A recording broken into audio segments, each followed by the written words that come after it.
नमस्कार दोस्तों, स्वागत है आपका अपना यूट्यूब चैनल टुडे एग्जाम पर। दोस्तों आज है आपका 19 जनवरी 2023 और आज आपका एसएससी जीडी का एग्जाम नहीं था। जिस दिन एसएससी जीडी की एग्जाम नहीं होती है उस दिन हम आपको 2 प्रैक्टिस सेट का वीडियो प्रोवाइड कराते हैं। एक वीडियो जो है आपको सवेरे मिल जाती है, दूसरी वीडियो आपको रात में 9 बजे के बाद कभी भी मिल जाती है। तो ये दूसरी वीडियो है आज के प्रैक्टिस सेट का। आशा करते हैं कि एग्जाम में आपको यहाँ से क्वेश्चन मिलेगा देखने को। तो चलिए दोस्तों शुरू कर लेते हैं। और दोस्तों कल हम आप लोगों को बताए हैं कि नृत्य वगैरह महोत्सव वगैरह से संबंधित जो वीडियो है कल मिल जाएगा और मैथ का वीडियो सवेरे मिल जाएगा। तो चलिए पहले ये वीडियो को देख लेते हैं। एक प्रश्न हमने यहाँ पे रखा है, सिंचाई कर लगाने वाला दिल्ली का प्रथम सुल्तान कौन था। जैसा कि आपने देखा कि अभी दिल्ली सल्तनत जो है यहाँ से क्वेश्चन आने लगे हैं, तो इसीलिए मैं यहाँ पे ये प्रश्न रखा हूँ कि सिंचाई कर लगाने वाला दिल्ली सल्तनत का प्रथम शासक कौन था। ये था आपका फिरोज तुगलक। फिरोज तुगलक के बारे में और क्या जानते हैं, चलिए आइए डिस्कस कर लेते हैं। फिरोज तुगलक जो है दिल्ली सल्तनत में सबसे बड़े पैमाने पे नहरों का निर्माण करवाया था। सर्वप्रथम नहर का निर्माण किसने करवाया था, तो तुगलक वंश के संस्थापक गयासुद्दीन तुगलक ने। तो और फिरोज शाह तुगलक भी उसी वंश के हुए, तो ये सबसे अधिक नहरों का निर्माण करवाया और नहरों पर जो है सिंचाई पर कर भी लगाया। ठीक है। इसके बाद तुगलक वंश के ही एक शासक हुए आपका मोहम्मद बिन तुगलक। इन्होंने दीवान ए कोई विभाग की स्थापना किया जो कृषि विभाग से संबंधित है। किस विभाग से संबंधित है, कृषि विभाग से संबंधित है। तो ये भी बात आपको ध्यान रखना है। इब्न बतूता भारत आए थे मोहम्मद बिन तुगलक के काल में ही और इन्होंने एक पुस्तक लिखा जिसका नाम है रेहला। और इब्न बतूता जो है मोरक्को के रहने वाले थे, तो ये बात भी आपको ध्यान रखना है, ये भी आपके एग्जाम में छप चुके हैं। ठीक है। इसके अलावा दिल्ली सल्तनत के सबसे अधिक दिन तक जो शासन करने वाले वंश हुए ये भी आपका तुगलक वंश ही हुए। तो ये सभी बात आपको ध्यान रखना है। इसके अलावा दिल्ली सल्तनत पे 5 वंश शासन करते हैं, गुलाम खिलजी तुगलक सैयद लोदी, है ना। गुलाम वंश की स्थापना आपको 1206 में होता है कुतुबुद्दीन ऐबक के द्वारा। उसके बाद गुलाम खिलजी वंश के संस्थापक जलालुद्दीन खिलजी है। फिर आता है आपका तुगलक वंश गयासुद्दीन तुगलक, फिर सैयद वंश खिज्र खां और लास्ट में आता है लोदी वंश बहलोल लोदी।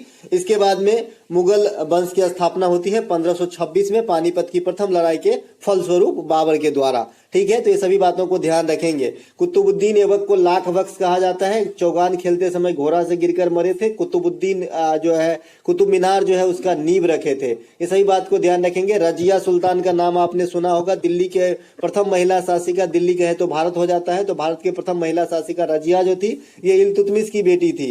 ये सब बात ध्यान रखना है आपको।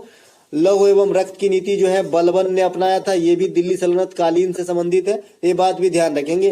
अगला प्रश्न है हमारा, निम्नलिखित में से कौन सा परमाणु ऊर्जा प्रौद्योगिकी संयंत्र तमिलनाडु में स्थित है। देखिए अभी तक इस सेक्टर से क्वेश्चन नहीं पूछा गया है, लेकिन जहां तक मेरा मानना है कि अब यहां से क्वेश्चन आना स्टार्ट होगा। क्वेश्चन नहीं अगर आएगा तो आएगा कहां से। ठीक है। तो क्वेश्चन यहां से भी आएगी, तो आपको पहले से ही जो है प्री तैयारी रखनी है। तो जो तमिलनाडु में है आपका ऊर्जा संयंत्र, ये है आपका कुडुनकुलम और कलपक्कम विद्युत गृह। तो ये दोनों जो है आपका दोनों क से है और दोनों तमिलनाडु में है। ठीक है। इसके बाद कैगा कितने बार एसएससी ने पूछा है पता नहीं, गिनती नहीं है, तो ये कर्नाटक में है। इसके बाद एक नया परियोजना लगाया गया 2 से 3 साल पहले, चुटका, ये आपका मध्य प्रदेश में है, पूछा जा सकता है। कोवंडा आंध्र प्रदेश में है। ठीक है। ये सब बात में आपको ध्यान रखना है। जो ज्यादा जाने माने हैं उसका मैं यहाँ पे जिक्र नहीं करूंगा, जैसे तारापुर महाराष्ट्र वगैरह में है, तो ये सब मैं नहीं बताऊंगा। नरोरा जो है उत्तर प्रदेश में है, ये सब नहीं, ये सब जो है आपका ये तो जानते ही हैं। जो नहीं जानते हैं उसका जिक्र करना चाहूंगा। अगला है, प्रतिवर्ष अंतर्राष्ट्रीय भ्रष्टाचार निरोध दिवस कब मनाया जाता है। देखिए भ्रष्टाचार निरोध दिवस जो है प्रतिवर्ष 9 दिसंबर को मनाया जाता है। कब मनाया जाता है, 9 दिसंबर को मनाया जाता है भ्रष्टाचार दिवस। अब क्योंकि जो दिसंबर महीने की जो आपका इम्पोर्टेंट डे है वहां से काफी सारे क्वेश्चन आ रहे हैं एग्जाम के अंदर। मैंने दिसंबर महीने के सभी इससे पहले वाले वीडियो में कोशिश करने के मतलब कवर करने की कोशिश किए थे। जो राष्ट्रीय स्तर का जो डे है वहां पर, यहाँ पे इंटरनेशनल डे भी देखेंगे कुछ। तो 10 दिसंबर को अंतर्राष्ट्रीय मानव अधिकार दिवस मनाते हैं और यही 10 दिसंबर है जब नोबेल पुरस्कार की घोषणा होती है हर साल की 10 दिसंबर को। ठीक है। उसके बाद 23 दिसंबर को राष्ट्रीय किसान दिवस मनाते हैं चौधरी चरण सिंह के जन्मदिन पे, ये पूछा जा चुका। 25 दिसंबर को सुशासन दिवस मनाते हैं अटल बिहारी के जन्मदिन पे, ये भी पूछा जा चुका।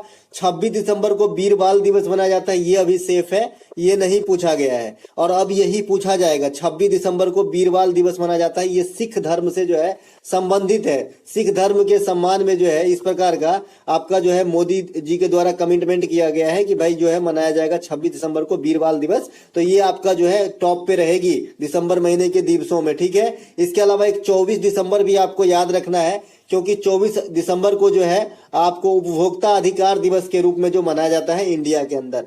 इसके अलावा एक प्रश्न यहाँ पे मैंने रखा हो, चार चपारकुट त्योहार किस राज्य में मनाया जाता है? चार चपारकुट त्योहार जो है ये आपका मिजोरम में मनाया जाता है। कहाँ पे? मिजोरम में मनाया जाता है। बम्बू डांस भी इधर ही मनाया जाता है मिजोरम के अंदर। तो ये दोनों बात ध्यान रखेंगे मिजोरम के रिगार्ड में।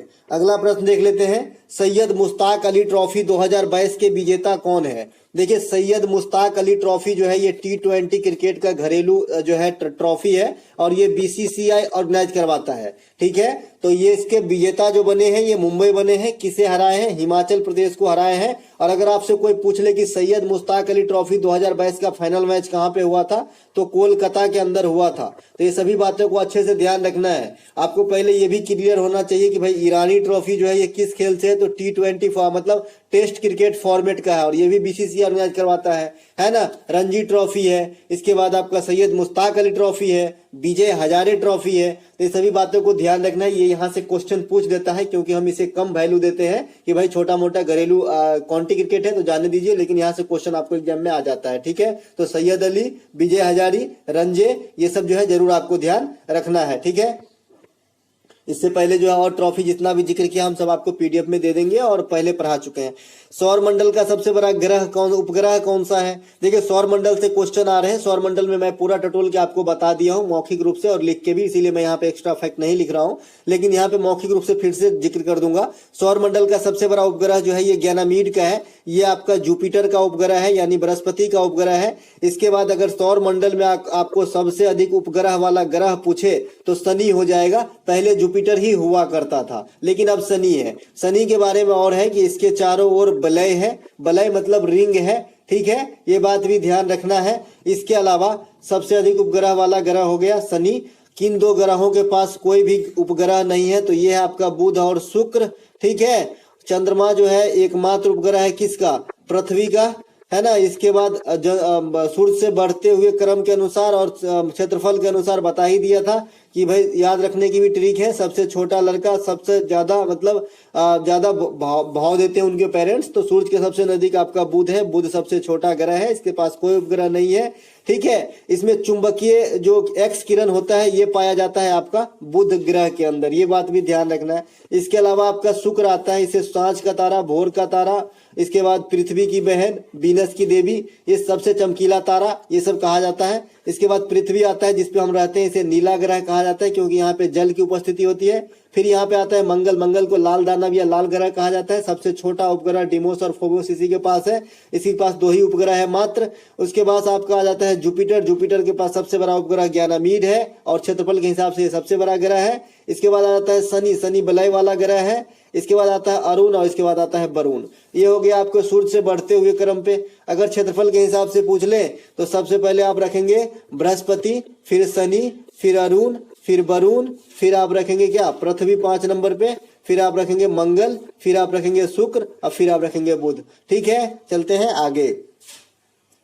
अगला प्रश्न हमारा, अंतर्राष्ट्रीय ओलंपिक समिति की स्थापना किस वर्ष हुई थी? देखिए अंतर्राष्ट्रीय ओलंपिक समिति की स्थापना जो है 1894 ईस्वी में हुआ था और इसके बाद में जो 1896 ईस्वी में एथेंस जो ग्रीस के अंदर है, यहाँ से आपका मुख्य वाला ओलंपिक जो ग्रीष्मकालीन ओलंपिक है उसकी शुरुआत हुई थी और इसमें जो सर्वाधिक प्रयास रहा था पियरे डी कुबर्टीन का रहा था। तो ये बात भी आपको ध्यान रखना है। लेकिन भारत इस ओलंपिक में भाग नहीं लिया था। भारत लिया था आपका 1900 वाले ओलंपिक में भाग और ये आपका पेरिस शहर यानी फ्रांस में हुआ था। और जो आगामी ओलंपिक होगा आपका 2024 में, ये भी आपका पेरिस में ही होगा। तो दोनों बात ध्यान रखेंगे, ठीक है। ओलंपिक के अंदर पिछला प्रदर्शन की बात करें तो भारत 7 पदक प्राप्त किए हैं, जिसमें से 2 रजत है, 1 गोल्ड है और 4 ब्रॉन्ज है। 1 गोल्ड आपका नीरज चोपड़ा के द्वारा प्राप्त किया गया है, ठीक है।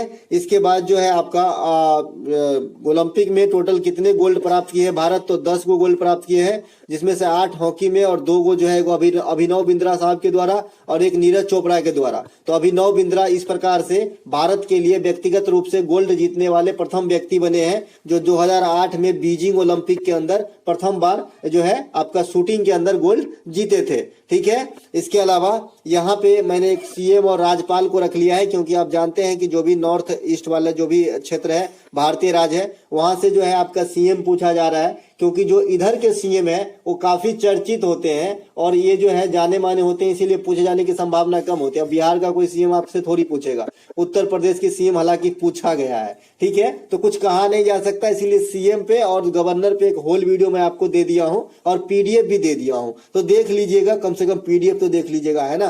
तो और एक बार कोशिश कीजिएगा कि वीडियो भी देख ले, क्योंकि मैं वहां पे एक्स्ट्रा फैक्ट लोकसभा, राज्यसभा, विधानसभा की सीट क्या है, राजधानी कहाँ है, और जो कुछ नए राजधानी बने हैं जैसे गैरसैंण नए राजधानी बने हैं, ध्यान रखना है उत्तराखंड के, ठीक है। उत्तराखंड के 2 राजधानी है, देहरादून प्लस गैरसैंण, तो ये बात भी ध्यान रखना है। जैसे हिमाचल प्रदेश के भी 2 राजधानी है, शिमला प्लस जो है धर्मशाला, ठीक है, तो दोनों बात ध्यान रखेंगे। तो ये सब कैसे आएगा, जब एक्स्ट्रा फैक्ट सुनिएगा तब, तो एक्स्ट्रा फैक्ट को ध्यान से सुने। सिक्किम का जो वर्तमान में मुख्यमंत्री है PS गोले है, इसे प्रेम सिंह तमांग कहते हैं, प्रेम सिंह तमांग का ही वहां पे जो है प्यार से PS गोले कहा जाता है, ठीक है। ये सिक्किम का जो है वर्तमान में सीएम है और राज्यपाल श्री गंगा प्रसाद है, दोनों बात ध्यान रखेंगे। सिक्किम भारत का जो हिस्सा बना 1975 में बना था, 36वां संविधान संशोधन हुआ था और 22वां राज्य बना था, ठीक है। ये सभी बात ध्यान रखेंगे। कंचनजंगा पर्वत श्रेणी सिक्किम के अंदर ही स्थित है। इसके बाद सिक्किम में आपका लोसांग त्योहार मनाया जाता है, तो ये बात सब ध्यान रखेंगे। अगला है उस्ताद अकबर अली खान किससे संबंधित, देखिए आर्ट एंड कल्चर से सब दिन प्रश्न आ रहा है, इसीलिए मैं यहाँ पे रखा हूँ। उस्ताद अकबर अली खान संबंधित है आपके सरोद से। अब कुछ कैरेक्टर को देखते हैं जो इंपोर्टेंट रोल प्ले करते हैं आपके म्यूजिक में। ये है आपका पंडित शिव कुमार शर्मा है, ये आपका संतूर प्ले करते थे। बीजी जोग है, ये आपका बैलिन प्ले करते थे। निखिल बनर्जी और पंडित रविशंकर सितार, पंडित रविशंकर और निखिल बनर्जी दोनों सितार बजाते थे। पंडित रविशंकर को भारत रत्न भी दिया जा चुका है, ये बात भी ध्यान रखेंगे। भारत रत्न जो संगीत के क्षेत्र में मिला है, एक बार जिक्र कर देता हूं क्योंकि यहाँ से क्वेश्चन आपको आता है। तो MS सुब्बा लक्ष्मी को मिला है सबसे पहले, ठीक है। सुब्बा लक्ष्मी ये हिंदुस्तानी जो है गायिका थी, मतलब शास्त्रीय संगीत गाती थी, कर्नाटक संगीत से शायद जुड़ी थी ये सुब्बा लक्ष्मी, कर्नाटक संगीत से, ठीक है। तो इनको मिले थे सुब्बा लक्ष्मी को। इसके बाद पंडित रविशंकर साहब को मिला था, है ना। उसके बाद लता दीदी को मिली थी और इसी के साथ साथ जो है आपका ये शहनाई जो प्ले करते हैं, शहनाई पहले बिस्मिल्लाह खां को, दोनों को एक ही साथ मिला था 2001 ईस्वी में। इसका ईस्वी पूछा गया था आपका SSC MTS में, ठीक है। इसके बाद आपका पंडित भीमसेन जोशी को मिला है जो आपको किराना घराना से है। इसके बारे में ये क्वेश्चन पूछा जाता है कि पंडित भीमसेन जोशी जो है किस घराने से थे, तो किराना घराने से थे। इसके बाद जो है आपका असम का जो है आपका भूपेन हजारिका साहब, उनको मिला है, भूपेन हजारिका को लेटेस्ट वाला मिला है। तो ये सभी ध्यान रखेंगे। भूपेन हजारिका, पंडित भीमसेन जोशी 2 आदमी हो गया, बिस्मिल्लाह खां और लता मंगेशकर 4 आदमी हो गया, रविशंकर 5 आदमी और MS उमा लक्ष्मी जो है 6 आदमी। इस प्रकार से जो है ये आपको जो है संगीत के क्षेत्र में जो है भारत रत्न दिया गया है। भारत रत्न की शुरुआत अगर आपसे पूछा जाता है तो 1954 में होता है।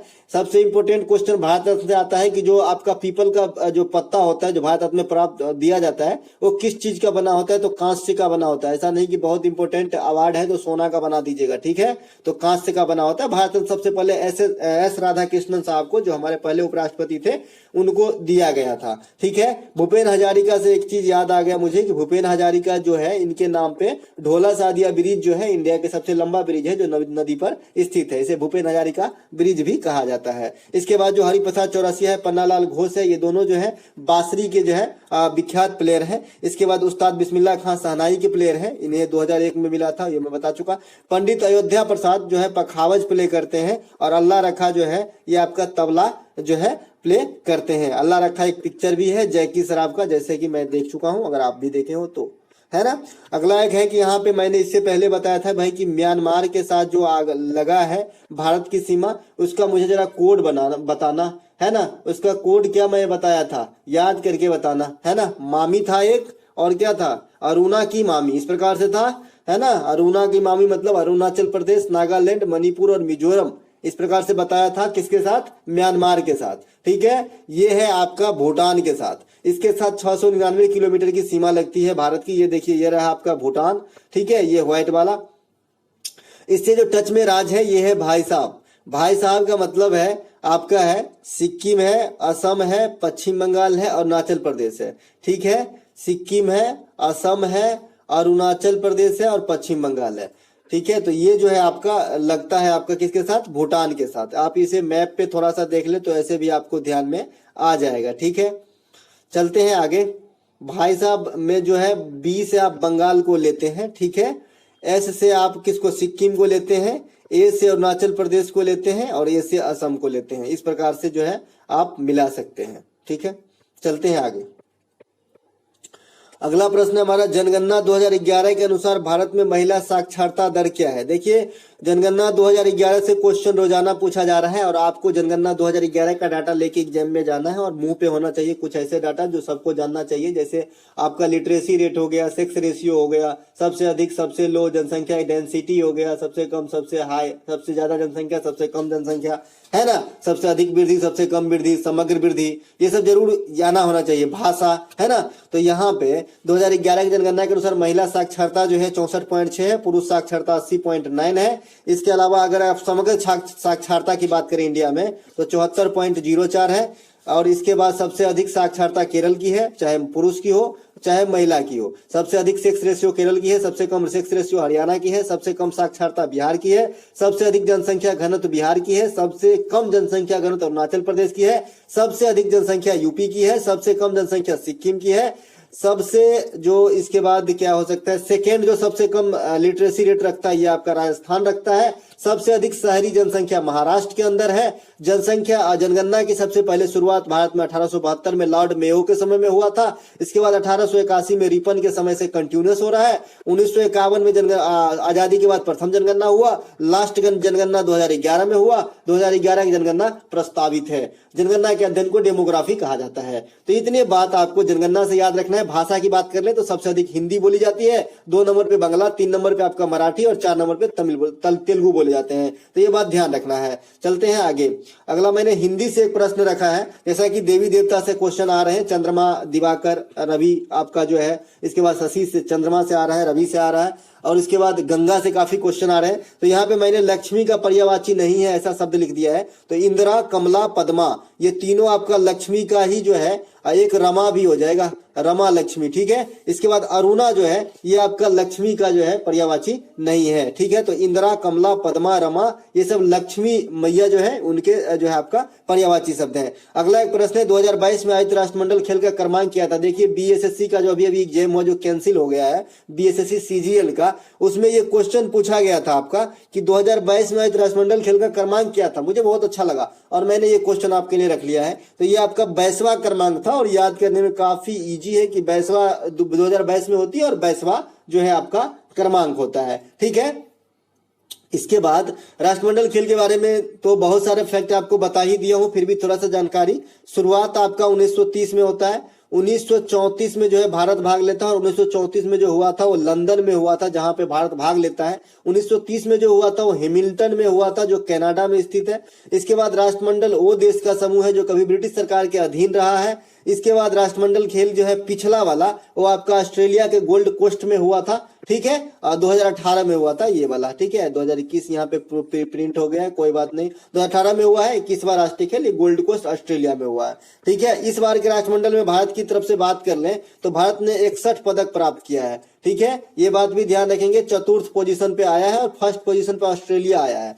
गोल्ड की बात कर ले तो 23 गो, 16 गो और 6 3 9 2 11 और 22 गो, ठीक है। इस प्रकार से जो है आपको याद रखना है 23 गोल्ड, 16 रजत और 22 गो जो है ब्रॉन्ज प्राप्त किए हैं, ठीक है। और यहीं पर की बात कर ले तो शरद कमल जो है 3 गोल्ड प्राप्त किए, जिसके कारण शरद कमल को मेजर ध्यानचंद पुरस्कार 2022 से सम्मानित किया गया और इकलौता जो है इस बार का खिलाड़ी है मेजर ध्यानचंद पुरस्कार के लिए। पिछले साल 12 गो थे और इस बार जो है इकलौता है जो टेबल टेनिस खेलते हैं, ठीक है। इसके बाद अर्जुन पुरस्कार 25 आदमी को दिया गया है। तो दोस्तों मैं कहीं से कहीं चल जाता हूँ, ये मेरा मकसद है कि आप अधिक से अधिक जानकारी प्राप्त करें, क्योंकि एग्जाम आपको देना है। एक्स्ट्रा फैक्ट यही होती है कि जो भी समझ में आता है, जैसा जो चीज याद आ जाता है आपको बताते जाता हूँ। ठीक है दोस्तों, आप नोबेल प्राइज भी देख लीजिएगा। नोबेल प्राइज में आपको मेडिसिन का देखना है और आपका एक देखना है साहित्य का, लिटरेसी का। जैसा कि आप ये पिक देख रहे हैं तो आपको एक तो मेडिसिन का देखना है। मैं बता देता हूं कौन है। नोबेल प्राइज का जो है वीडियो आपको हमारे चैनल पे मिल जाएगा, पीछे साइड में जाएंगे चैनल के पेज पे, तो 1-2 महीना पहले मैंने लोड कर दिया था। हालांकि आप लोग देखे नहीं, कोई बात नहीं। जिनको चाहिए टोटल मतलब लाभ हो तो देखे ही होंगे, जिनको नहीं चाहिए उनके लिए कोई बात नहीं। तो मेडिसिन में जो है आपका जो है सांतो पावो को मिला है। किसको मिला है? स्वांतो पावो को मिला है मेडिकल में, चिकित्सा में। और लिटरेसी में एनी एर्नॉक्स को मिला है। तो इन दोनों को याद रखेंगे। ये दोनों का रीजन इसलिए है कि ये दोनों एकलौता है। आप देख सकते हैं इमेज में, ये दोनों एकलौता है। बाद बाकी हमेशा 2 या 3 आदमी है, और एक पीस में जो है 3 आदमी है, जिसमें 2 संस्था है। एक मेमोरियल है ना, और एक आपका जो है यूक्रेन का है, और एक रूस का है, और एक आदमी है। तो यहाँ पे कुल मिला के सब में 1 से अधिक है, लेकिन ये दोनों सिंगल तो सिंगल वाले को जरूर याद रखें, है ना। लिटरेसी में एनी एर्नॉक्स और चिकित्सा में सांतो पावो। नोबेल पुरस्कार की शुरुआत की बात करेंगे तो 1901 ईस्वी में होता है। ठीक है। नोबेल पुरस्कार वर्तमान में 6 क्षेत्र में दिया जाता है, पहले 5 में दिया जाता था। इकोनॉमिक्स को बाद में ऐड किया गया 1968 में। 1969 में प्रथम प्राइज दिया गया रेगनर फिश को। ठीक है। इसके बाद कुछ भारतीय जिसे नोबेल पुरस्कार मिला है, जैसे रविन्द्रनाथ टैगोर 1913 में गीतांजलि राइट के लिए, 1930 में सीवी रमन साहब को। इसके बाद आपका आ जाता है 1968 में ये आपका हरगोविंद खुराना को। ये भारतीय मूल के ही थे, इसलिए इसे जिक्र करना जरूरी समझा। 1983 में सुब्रमण्यम चंद्रशेखर को। इसके बाद में कैलाश सत्यार्थी साहब को 2014 में मिला था, है ना। 2009 में वेंकट साहब को मिले हैं। उसके बाद में आपका 2019 में बनर्जी साहब को मिले हैं। तो ये सब आपको ध्यान रखना है। इसके अलावा जो है आपका 1 2 3 हाँ इतने आदमी को मिले हैं आपका नोबेल पुरस्कार। हाँ, चंद्रशेखर सीमा के लिए 1983 में बताया दिया चंद्रशेखर साहब को, है ना। भारत में राष्ट्रीय आय के प्राकलन तैयार किसके द्वारा किए जाते हैं? देखिए, राष्ट्रीय आय का जो प्राकलन है CSO के द्वारा किया जाता है, केंद्रीय सांख्यिकी संगठन के द्वारा।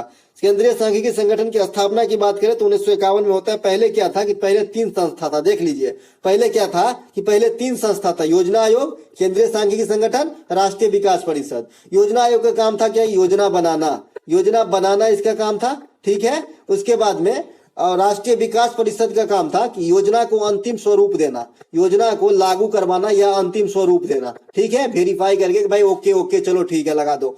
और केंद्रीय सांख्यिकी संगठन का काम था राष्ट्रीय आय का जो है लेखा जोखा रखना। तो केंद्रीय सांख्यिकी संगठन का काम बचा हुआ है, लेकिन इन दोनों के काम में लाले पड़ गए हैं, क्योंकि योजना आयोग जो है ये तो हट गया, योजना आयोग खत्म। 2015 में आ गया नीति आयोग। अब भारत में तो योजना बनते ही नहीं है, अब नीति आयोग का अपना प्लान है। ठीक है। तो यहाँ पे ये दोनों की बात बता दिया। 51, 52, 50 इन तीनों की स्थापना वर्ष भी याद रखेंगे, पूछ देता है। योजना आयोग 50, CSO 51 और राष्ट्रीय विकास परिषद 1952। योजना आयोग की जगह पे जो नीति आयोग आया है, इसमें 3 पोस्ट का जो आपको याद रखना है। अध्यक्ष तो PM होते हैं, उपाध्यक्ष सुमन बेरी है, और जो क्या बोलते हैं CEO है परमेश्वरम है। ठीक है। इन दोनों में जो भूतपूर्व थे उनका भी स्थान रखेंगे। तो सुमन जी जो है ये आपका स्थान लिए है राजीव कुमार का, और जो आपका जो परमेश्वरम साहब है ये अमिताभ कांत का स्थान लिए हैं। ठीक है। इसके बाद अगर राष्ट्रीय आय की गणना सबसे पहले किसने किया, तो इंपोर्टेंट क्वेश्चन है ये, काफी बार पूछा है। तो सबसे पहले जो राष्ट्रीय आय के लिए अनुमान लगाया ये दादा भाई नौरोजी साहब है। अगला प्रश्न हमारा, भारत में हरित क्रांति के जनक कौन है? तो ये MS स्वामीनाथन। विश्व स्तर पे जो है डॉक्टर नॉर्मन बोरलॉग है। हरित क्रांति का सर्वाधिक असर जो है गेहूं पे पड़ा था, ये बात सब ध्यान रखेंगे। श्वेत क्रांति के पिता जो है डॉक्टर वर्गीज कुरियन है। और कुछ क्रांति जो है जैसे रजत क्रांति अंडा से है, लाल क्रांति मांस टमाटर से है ना। तो ये सब बात ध्यान रखेंगे। इसके अलावा जो है आपका क्रांति में और क्या याद रख सकते हैं, तो ये जो कुछ सुनहरी क्रांति सब वगैरह है, इंद्रधनुष वगैरह है, तो ये सब आपको जरूर याद रखना चाहिए। थोड़ा बहुत जो है यहाँ से क्वेश्चन पूछे जाएंगे, है ना। श्वेत क्रांति जो है आपका दूध से है, इस प्रकार से। तो दोस्तों ये था हमारा आज का वीडियो। अगर आपको अच्छा लगा हो तो लाइक कीजिएगा। ये PDF आपको हमारे टेलीग्राम पे मिल जाएगी। टेलीग्राम का नाम भी टुडे एग्जाम है। मिलेंगे एक नए वीडियो में, तब तक के लिए जय हिंद दोस्तों।